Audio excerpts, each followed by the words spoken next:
I think it's end of the beginning as well. We have officially begun a dictatorship. The revolution eats its own children.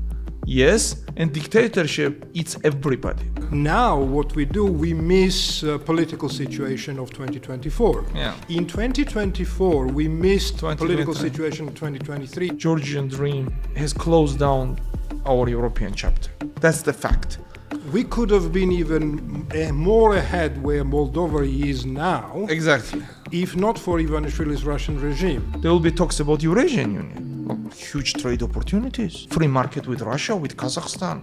Come on now. This is Russia's special operation in Armenia using the Armenian church. Yeah. Hello and welcome to Talk Georgia Question Time with me, Giorgi Rukhadze. And with me, Nodar Kharshiladze. This is a special edition of Talk Georgia where Nodar and I will be answering your questions about Georgian and international politics. It's brought to you by Droeba News Group, trusted source of news and analytics. And GSAC, a think tank providing comprehensive political analysis of Georgia and wider Black Sea region, also academic and practical training for postgraduate students and mid-career professionals. I think it's time for questions. Nodar, welcome back. So Nodar was kidnapped and I was not finally kidnapped, we got him back. And yes. But by the way, if you want your questions to be answered on the next show, please send them to talkgeorgia1@gmail.com. You see email on the screen. Now let's go to your questions. Yeah, questions are... But before we get to the questions, I think things are moving so quickly in this country and events are unfolding so quickly that I think that we need to comment on a few recent developments, I think. Elena Khoshtaria went on hunger strike. And Gedi, the guy, joined her today. Yeah. And Gedi Popkhadze also. Where normally I'm really against this kind of acts, damaging your own health for achieving political reasons. But I think it's modern politics that we are in at the moment. That's a matter of survival. Mm-hmm. And also I understand that politicians need to act, and this is one way of acting. What do you think about it, Nodar? Well, on the one hand, of course, it's a welcoming sign when politicians start to get active. On the other hand, I just left for China for 1 week, came back, and everybody's in prison. What the hell, guys? Can't I leave you for a week? I don't want to criticize anybody, nor them who went to prison, neither those who are on hunger strike, but that's more an activism. That's not the politics. I mean, this can be a part of politics. I think biggest role of politicians in this thing should be directing and managing protester and putting together plans how to get rid of Georgian dreams. That's their primary goal. The private activism and acts of the personal heroism are more than welcome, but these should not be. They should not be limiting themselves only to that. Okay. Because if everybody's in prison, who the hell gonna run the street? I mean, so I think that on the one hand, it's a very brave personal decision to do that. But on the other hand, I would like to see some more strategic thinking here. Okay, fine, guys. I mean, you are doing excellent heroes, but what about strategy? I mean, how it gonna help the process? I mean, that's my question. So, well, yeah, there are thoughts on both sides. I mean, but definitely, I mean, of course, it's a good thing. And yes, I agree, it's about survival, and anything works now. Whatever works should work now. Okay, let's put it this way. And this Kobakhidze's speech in Parliament. Well, yeah, that's another story. Something really special because well, it's even not Soviet Union. Oh. I mean, I vaguely remember some of those. Yeah, we are not that old, but we remember. Party, plenary sessions, whatever. But I think that was something special. I know what it reminded me from recent history too. One, when Assad was speaking in parliament, one that in Moscow now in exile, they would also start that his family. And second, the North Korean guy. I mean, when first half an hour of opening of any public gathering is the prizing of him. that how glorious, enlightened, and benevolent he is. I mean, for all the Korean people and everybody else. So that was so ugly, and so I would say that empty of any meaning. You know, the people. And before we started, you said the good things. Now there are two butts to kiss instead of one. Okay, so yeah, I think that sums it up. I mean, how they prize it. I don't have any questions. I just wanted to say, oh, what a great job you are doing. It's in a country who is in the top 5 of the most, the least prosperous countries in the Europe. We are in top 5 of the most impoverished countries in the Europe. I mean, that GDP per capita, gross national, everything. And suddenly, guy is saving Georgia from Armenia. Yeah, if we can say a few words about the content, what he said, because he was rambling an hour and a half, I guess, and talking about the crap that Georgia is number 1 or number 3 in fighting corruption and our economies. Yeah, he came up with numbers from, he said, I mean. But he didn't say a single word about Russian occupation. He even didn't mention Russia as a word. And I think you rightly mentioned that what differentiated this appearance to the previous appearances in the parliament is that, well, in the past, all thanks and praises and worship and all that stuff was going to Bidzina eventually. Now, I think that Kobakhidze somehow exceeded him in getting this praise. Or maybe it was more or less on the same level. Because, I mean, I don't remember any GD prime minister who was worshipped in the parliament in the way that Kobakhidze was yesterday. And I think it's absolutely right. Now we have 2 asses or 2 bats to be kissed by the Georgian dream people. And there is a long line there. And that's double job. Yeah. For well, them. I think if we can, I don't think that we can say that he is already a god, but he is at least a demigod. And before, if they would prize, for example, when they were prizing Kvirikashvili, sometimes he would get 1 prize in parallel of 6 or 7 Bidzina's prizes, okay? And Bidzina was neglected. I mean, I got upset for him yesterday. Yeah, don't you think that is a very dangerous game for Kobakhidze? I think Bidzina is putting him under the ultimate test now. Let's see how he survives this kind of thing. It is dangerous. I mean, let's see how he plays this game. But it is also a two-way street. I don't think that now for Bidzina it will be easy to get rid of Kobakhidze like he did with others, because they're bounded in a way, you know, in this some kind of twisted and corrupt connections between them. It will be harder. It's not impossible, definitely, but it will be harder to replace him now after so much was invested in him. But I mean, Gakharia was actually also prized pretty much, and then they just got rid of him. So I don't know. I mean, it's very hard to understand Bidzina. Okay, so just coming back to about these hunger strikes, so whether you support it or not, obviously, and whether you think that it is efficient way of fighting GD, still here is my appreciation and kind of full support to Elena Khoshtaria and also Gedeon Rukhadze. And I think this should be a sign or signal to other politicians and active people that we all have to act. Yep. That's the very important thing. And the first question that came from Khatuna is about, maybe the second question, sorry, but anyway, so there is a question here, one about action, but we will come down to that. But the first question comes from Khatuna, which runs this way, that the entire opposition is in prison. Gakharia is likely in exile. Who's next? And is this the end or just the beginning? Come on, Nodar, you start. Okay. Well, these are statements of facts, and then there is a question, okay, is it end or just the beginning? I mean, I could answer it, we use English language to speak, and I can answer it by quoting one of the politicians who mastered the language in a way of political weapon when he said it's not end. It's not even beginning of the end, but perhaps it's the end of the beginning. So that was Winston Churchill, of course, and I think it's end of the beginning as well. It's end.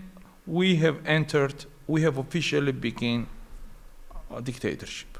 This is, if before we could say that there were signs of dictatorship, there were some, let's say, steps done, and there were some laws. Now we have full package.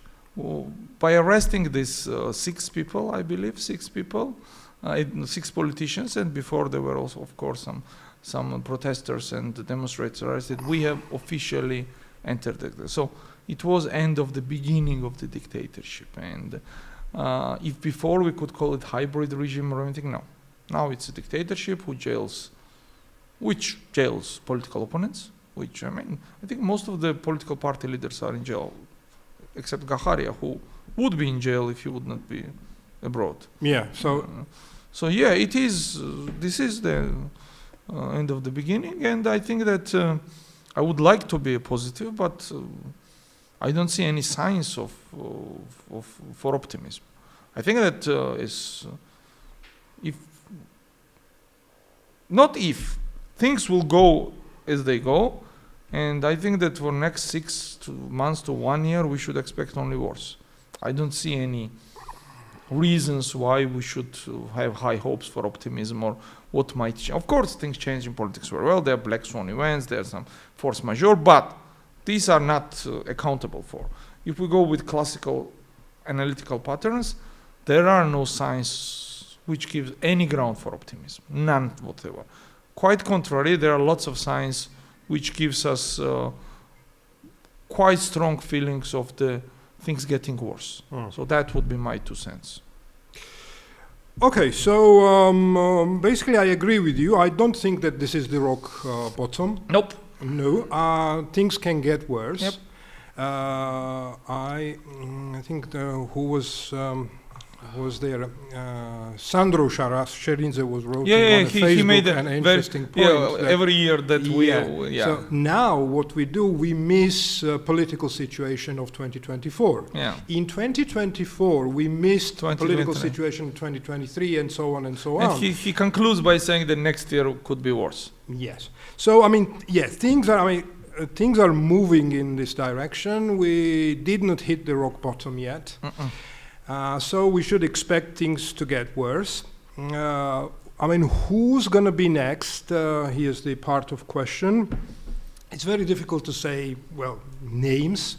But what I can say is that maybe a few more politicians. Because, a lot of people saying that, okay, if they didn't want to go to prison, why didn't they pay fines? Why didn't they turn up at Tzolukiani's commission? But, the prime example is Gakharia, for example. He did all of that. He turned up at the commission. In fact, he was the only politician who turned up at Tzolukiani commission. But anyway, so he is he's even in worse situation because he is accused of high treason, which is a lot serious crime than, for example, not to turn up at it's not 7 months imprisonment. No. Commission. Okay, was one thing. You are asking a very good question. Who is next? But and keep counting politicians. But but I wanted to move to the other spheres. Other fields. For example, I don't rule out the next range of people who might end up in prison can be the CSO leaders. Or even journalists, because some journalists, Zia Marobeli is in prison anyway already, but a lot more people can end up in prison because there is no way back. I think that what Georgian Dream did and Ivanishvili did, they kind of cut all the ways back. So there is only one way, just to go forward and try to obliterate any resistance that you get on the way. So this is why I'm saying that we should expect worse, and we should expect some other people from different walks of lives to end up in prison. I think you've been modest now. You should call it proper name. Next are us, Georgi. You and me and people like us. Could be. Don't forget that we are running one of the big think tanks in Georgia. We have been named as an enemy of GD several times already by head of the parliament, by Rukhadze himself, now demigod. So I think that once they run out of politicians, and there's a short list, next comes us. I mean, our colleagues. And most importantly, we run the only English-speaking podcast about Georgian politics. Yes, there are a number of things which we do, which irritates them. And as you said, now gloves are off. And why should they stop here? I mean, there is no stopping it, okay? Yeah, this is what I'm saying. Yeah. Once you get it rolling, then process starts managing itself. Then actually, process starts managing those who think that they manage the process. Well, that's a very interesting point, yes. And it's like, I don't want to dramatize, but this is not relevant in a scope and in a cruelty, but just a fact. We mentioned it before. When purges in Soviet Union started in 1937, first they purged enemies of the state, so-called, and they didn't have a judicial system to do so. They introduced this troika, three-man judiciary in the regions. One would be head of the party office, one would be head of the police, and third would be head of the KGB and KVT there, or head of the any kind of the local government, okay? Second stage was that at least 1/3 of those who were purged themselves. So there is this saying that revolution eats its own children. Yes, and dictatorship eats everybody, because there is no stopping it. So, interesting thing, let's not forget that not only political, while during my glorious trip to China, not only political leaders were arrested. Georgian Dream former deputy minister was arrested. Absolutely. Yeah. And this arrest was announced as the beginning of the accountability among former employees of GD. And there's rumors that there are 5 or 6 names of former high functionaries of GD who will be arrested in the near future. So it's ongoing. So they will keep arresting people. I mean, and I don't think it will end in any way that Georgian Dream, until they're in power, that will be more and more severe. One day they won't be power, and that will all stop. So, yeah. Okay. Do you want to go to the next question? Yeah, sure. No, let me go. So there's plenty of questions, but I think that we can concentrate on 2 key questions, or maybe. Sergo asking that, yeah, and this is a question we might want to concentrate. The time for talk is over. No statement. It's time for action, another statement. But what does action mean? Now this is the question, both at home and abroad. Is this our moment to unite? Okay, so what do you think is the moment? Should proletariats of all countries unite now? Okay, I think that this is a more statement than a question, I would say. There are 3 statements and 1 question, 1 sub-question. But I think that that's a very important statement. Yeah. Because the feeling that Sergo has that, well, the time for talking is over and we need to do something. That's a very common one, isn't it? That's very important and common, and I think that this is the feeling everywhere. Everywhere. The people that I talk here in Georgia, away from Georgia, they all talk about this, but they still talk. They talk that it's time for action, but we don't see action. Again, we started we started talking about hunger strike that Elena and Gedi went on. Well, that's already action.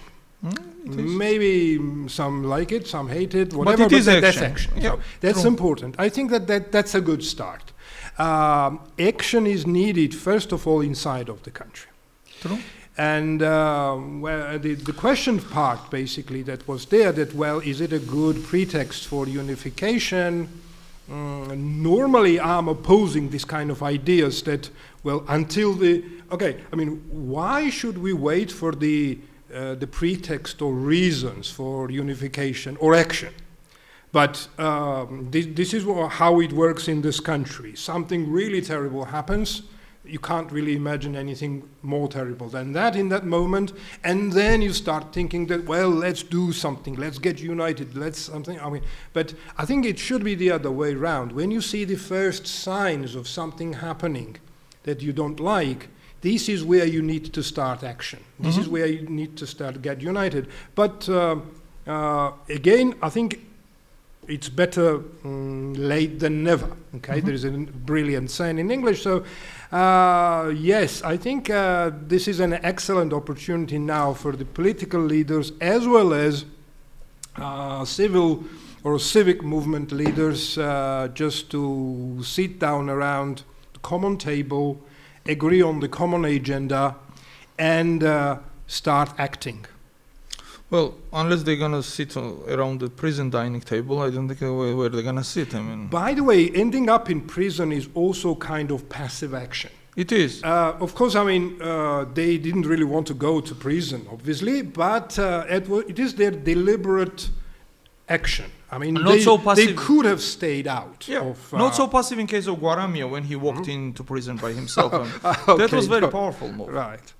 Yes, in a way, I think it was. Yes. And what else I wanted to add here is that, again, okay, the time is ripe now. All reasons are there. Again, until now, of course, I mean, everybody was somehow dancing to show themselves to their electorate, and their party interests kind of were in front. But I think that now, hopefully, everybody realized that there are no party interests any longer. Okay, everybody is in prison, so the party interests are in prison now, right? So they have to do something again, and there is no reason why they can't unite. Even the Gakharia's team, for example. So I think that, yes, they need to sit around the table, maybe around President Zorabishvili, maybe they can find, I don't know, whatever they want. Panchaturi, for example, or any other place, could be anywhere, Shalva Natelashvili's office, any place could do, get together, agree on the agenda, and start acting. As for abroad, I think that I already hear some signs that actions will be coming. And the most important thing is that, for example, it was 2 or few days ago in Strasbourg when Georgia didn't join this the tribunal against Russians, right? And come on, Georgia, that is also, I mean, that is who was the first victim? First victim of Russia's criminal actions, and I mean, almost 300,000 people are in exile because of their actions, and people were tortured and killed, and yes, and there were I think 6 countries that didn't really join this backed the tribunal, and one of them was Georgia. And I think that it should be a very good lesson to everyone in the democratic world who are still saying that, okay, we need to engage with the Georgian dream somehow to turn them back to the European path. Well, this is already out of question, because, again, the Ivanishvili's regime is clearly Kremlin's local office in Georgia. They will do whatever Kremlin will order them, and their interests overlap. So what the democratic world should do, they should start regarding Ivanishvili's regime as part of Kremlin. And they should act as they are acting towards the Kremlin. For example, if they're sanctioning Kremlin for this and that and that and that, the Georgian dream should be also sanctioned for that. Exactly, and if the Western leaders fully realize this, then it would be a lot easier just to make steps against the Georgian dream. And also it will be a lot easier in the European Union to basically manage and get, for example, Orban on the table. Orban is a dealer. Yes. So when something is really important happening, for example, let's say when talk is about sanctions against Russia, at the beginning Orban is hesitating, but after proper pressure, he agrees. Okay? So we have to make Georgia an important case, and if Georgian dream is, it is fully realized that the Georgian dream is part of the Kremlin, that would make it more important. And I think it will be possible that to get consensus in the European Union to sanction Ivanishvili and his cronies, and also make other steps that I wouldn't really kind of list them here, but European Union still has quite a leverage on Georgia, but this all leverage should be used now, not after we are all sent to prison or exiled or shot dead. While you were, I remembered some things that I wanted to say before in previous program. So there is this wonderful website which is called Midru. This is a website of okay. And if you scroll it and if you look Georgia-Russia relationship, there is this very large section where they have this bilateral relations. And you start and it goes like chronologically. And there is lots of anger, okay, that Georgia did that, occupation, they call us, and how sweet and then sweet and honey is coming after 2020 when you see here. The cultural relationship, the approachment between two nations, the protecting our, increasing the public relationship, and this all talks about one thing. We are walking the same path as Belarus did. It's pretty obvious. And I think at one moment, if we do not act, and you made a very good argument, what is going to happen? We aren't gonna wake up in Chelyabinsk. We're gonna wake up in Russified Georgia. And once with some elements of Chechnya. Yeah, it's a regime which varies from Lukashenko to Kadyrov. Okay, some versions of it. And if that's the case, then European Union is over, and very smoothly and very, let's say, in accelerated way, there will be talks about Eurasian Union. Huge trade opportunities, free market with Russia, with Kazakhstan. Come on now. Why not? It's better to be there than to be alone. And maybe, they tried it before the war. Maybe if we behave well, Russians will give us back some of our lands.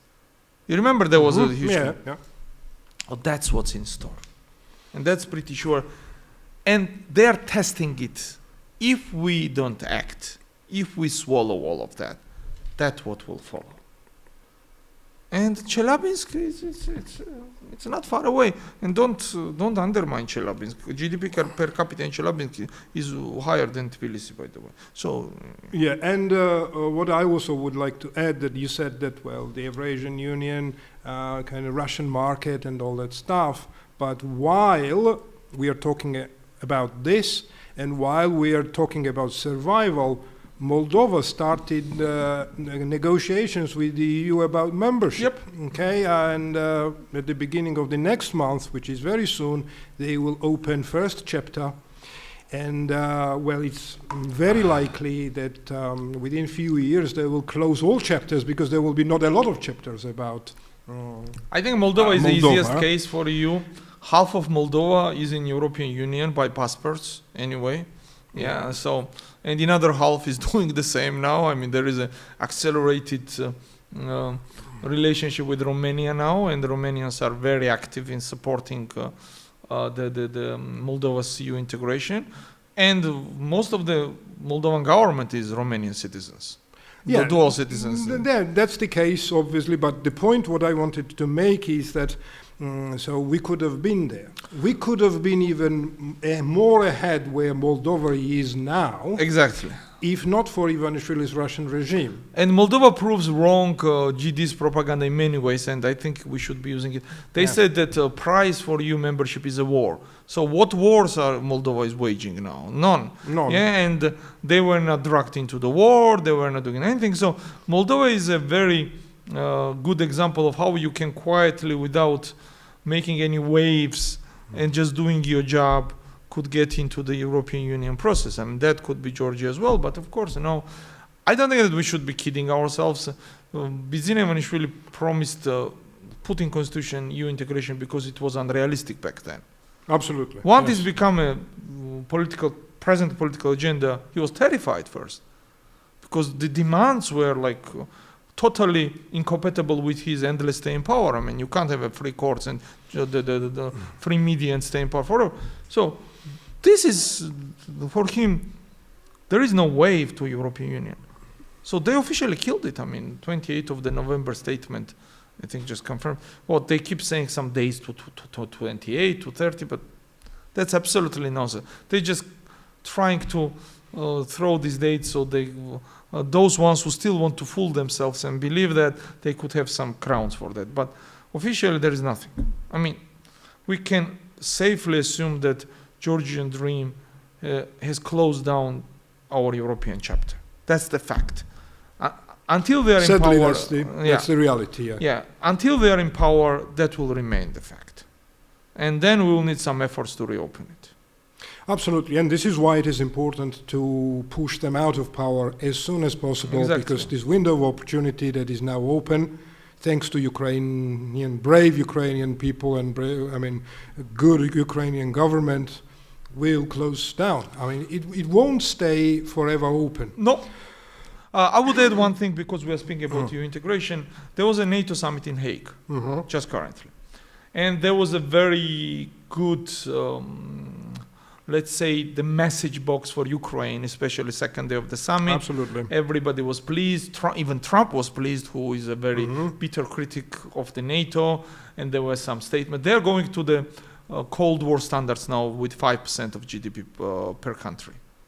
Okay, so they come. Not everybody committed, but at least this is the goal. I mean, there was no mention of Georgia. Yeah, sadly, but I mean, what did you expect? I mean, this is what Ivanishvili's regime is trying to do. Even worse. There is no mention of Georgia. Yeah, even worse. Georgia did not try to be mentioned. Okay? So, I think this sums it up that for him, all those things were fine to appease the people. Once those things get serious, oh no, no way. Plus it can anger Russians, and he's scared of Putin. So, yeah, I think that we can safely assume that NATO and the EU both are, for the moment, done. I don't want to use these strong words, but it is done until these guys are in power. So as you said, if we don't get them sooner out of there, window might close and we might end up being late. Absolutely. And also, you mentioned the NATO summit and, this defense expenses rising up to 5%. I think this also shows that European Union and European Union countries basically are emerging as a geopolitical power. Of course. And I think that this is what Brussels needs to realize in terms of Georgia. Because if they are a geopolitical power, then they have to act in Georgia. I mean, they have to decide they are a geopolitical power or a trade bloc. Yeah. So if they are a geopolitical player, then Georgia is a prime example where they can have a decisive victory. Okay? And this is why it is important that they realized it as soon as possible, that if they don't act, Georgia might slip away. Oh, it's already, I think it's already It is slipping away. Yeah. And on EU, I think very briefly that after World War II was over, Europeans realized that it was no-go to kill each other in industrial scale anymore. Okay, World War I, World War II. So they set down big minds of Europe, and together started to think how to prevent it. It took them 25 years, and they came up with European Union, okay, which not only proved to be effective in that way, it proved to be most prosperous union in the history of humankind. Now they have a second crisis, which is now not economical so much, but it's now in its nature existential crisis. I don't think that it will take 25 years now because it's faster communications, but it's pretty obvious that Europe gonna create its own military and security structure now outside the NATO. And it will take some time, but once it's created, it will be functional and it will be effective, like EU is. Many people are mocking EU, but let's compare EU GDPs and EU GDP's capital with non-EU countries in other continents, and you will see that EU as a union overcoming everybody in the world. I mean, there is nobody who can compare. Even Americans cannot compare with EU as a union. So I think that will be same with security nations. I mean, nations like France, like Germany, like Italy, Poland. Yeah, they are big players now. And that will be there. And that will be answer to Georgia's security questions if Georgia would be part of that. Absolutely. Absolutely. But today we are part of, I don't know what. Yeah, and that reminds me, Gorbachidze's yesterday's statement, what he said in Parliament, he said that we are a small country, so we don't want to be part of any war of a large scale or small scale. The Bidzina's theory of the small village. Only arena where we can lift our flag is sport. I mean, come on, this is such a Russian, rhetoric about Georgia. This is Primakov speaking. Yeah, when absolutely. he said, okay, when you were with us, you had your the dramaturgy, you have your theater, you had your football, you had your sports. You were happy people. What the hell do you want? But exactly. But on the other hand, look, the small nations. Israel is a small nation. Estonia is a small nation. Croatia is a small nation. Luxembourg is a small nation. Croatia, they have a lot of things to offer to the world. I mean, and Georgia also. I mean, we at some point we were #1 reformers in the region and beyond. To give you, the Netherlands is smaller than Georgia in its size, Absolutely. and it's one of the most active and effective international players in the world, not only in Europe. I mean, and you can be astonished by their achievements. I mean, this small nation and. There are a number of examples like that. Look what Singapore could achieve, which is the size of Saburtalos district. Absolutely. Yes, we need to bring this to close. And the last question that I want to voice that came from Aza, and I know that you are expert in Armenia, Turkey, not so much right? Okay. But what's happening in Armenia, and well, how could it end, and what might it mean for Georgia? Come on, start, Nodar, and maybe. Okay, what it might. First of all, we don't know what is happening in Armenia. In Armenia, happening that Prime Minister Pashinyan now took over Armenian Gregorian Church. Okay, he clashed with one of the stronger institutions in Armenia. But many of our listeners who understand Georgia. Rightfully think that church is a bit too powerful in Georgia for 21st century society. Take it and multiply it by 10 for Armenia, okay? Exactly. So Pashinyan just clashed with them. There were some statements, not very pleasing ones from both sides. Boys will be boys. It was somehow related with shapes of penises. First two statements. I remember that. Yeah. And Pashinyan was very vocal there. Yes. He said that they can come round and double check it. Yes. And then things got pretty serious when investigation was opened against one of the big bishops, the one who rules the most popular church in Armenia, the Echmedins. Now. It is a very challenging theme for him. There is an election next year in 11 months now, somewhere, 12 months. So we will see how it will affect his approval ratings. And plus, we still need to see what church will counteract against him. Armenian church will not go down easily. There will be a huge fight. Now, what it might mean in Georgia. For Georgia, it means nothing in particular because we are different denominations of the Christian Church. We are Orthodox, they are Gregorians. That's first. Second, it's a different setup because they have two churches actually. One church is Armenian, second is Kilikian, which is a diaspora church. It's a very complicated model of little Armenia having so many different churches, but that's their job. That's their own right to do so. For us, it can be example, if Pashinyan is successful. But there is if. Yeah, that's. I think that is important point, because the way I see it is this is Russia's special operation in Armenia using the Armenian church. Yep.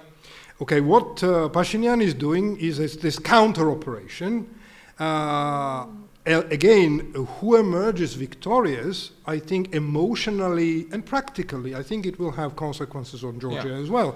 And again, if Russia succeeds in Armenia and defeats Pashinyan, the chances of, okay, in Georgia they succeeded already, but to have the Caucasus under Russian arm, chances will grow.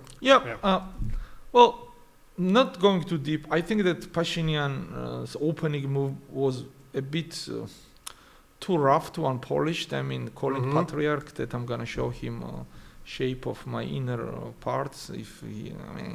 Patriarch might say that it was not even a patriarch, it was secretary of the patriarch, that he was circumcised in Turkey or something like that. And then he said, come on, bring your boss, come boss here, and I'm going to show. I don't think that it was taken very well by Armenian society, and then was the crackdown. Let's see where it goes. But for us, it's of course, and then immediately they activated the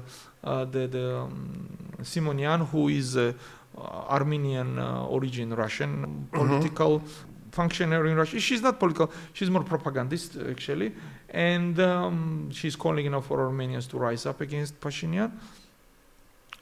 Could be a good example, could be bad. We don't know where it's going to. So it will depend how it will result for Georgia. If Pashinyan is victorious, that's a good news, very good.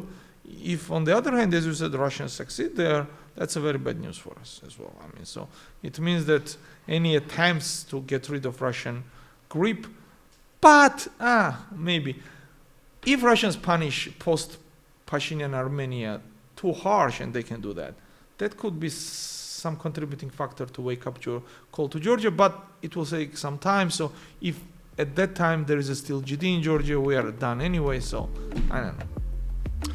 Okay, thank you, Nodar. So let's finish with this. Thank you for watching us, listening to us. Please like us, subscribe to us, and I'll see you next week.